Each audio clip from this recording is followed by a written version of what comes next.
Hi, and welcome to the monthly roundup for October 2022.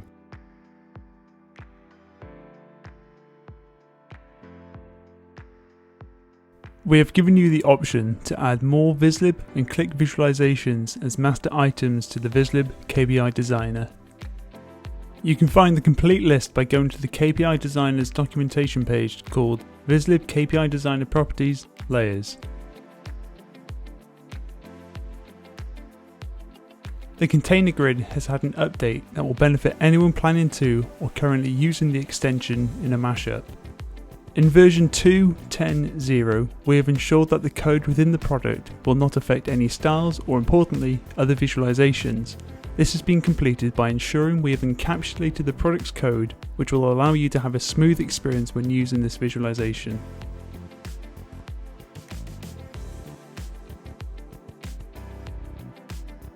We continue to work on compatibility with Qlik.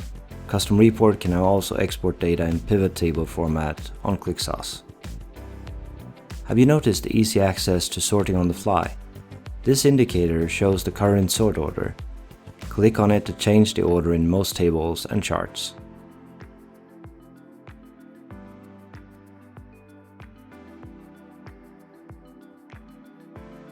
Measures can be grouped together to make the table easier to read. Simply add a group name to the measure and feel free to use an expression to make it more dynamic.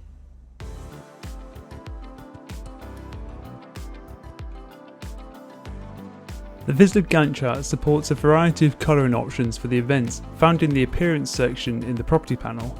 But what if you want finer control over how the events are coloured? In Edit mode, go to the first dimension, Colour Settings, and flick the switch to Custom. You can now apply an if statement or another expression to change the colour of the events. This can be useful for those who are wanting to highlight specific events. For example, understanding which events are late for my manufacturing timeline, or knowing events that are still in progress in my project management overview app.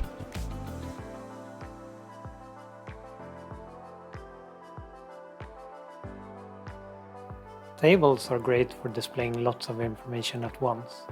Having a table with multiple columns and rows can make it hard to find the row you want to edit, so you end up scrolling back and forth to ensure you're editing the correct row.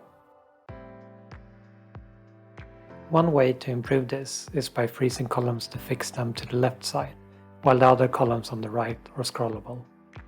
To do this, go into the Property panel, pick the column you want to be frozen. Check the Freeze Column property to freeze the column and all the columns left of that column. The snowflake icon next to the column name in the Property panel will indicate which columns are frozen. Users can change the frozen columns as needed, and the write-back table will remember the changes during the session.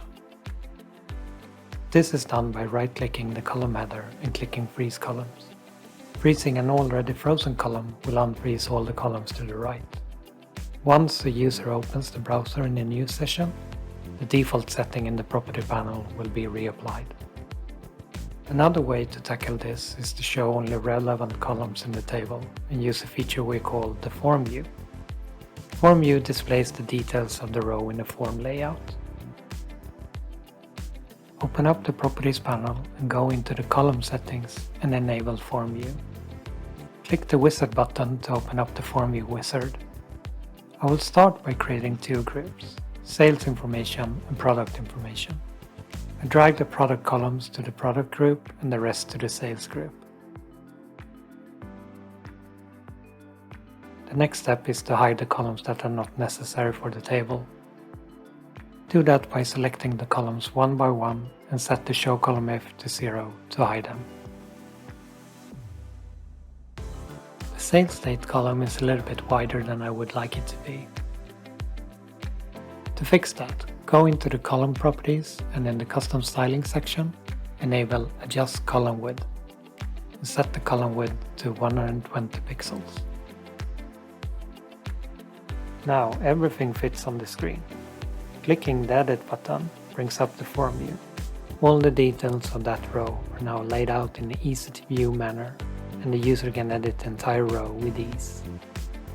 Thanks for watching, and don't forget to subscribe and follow us on social media.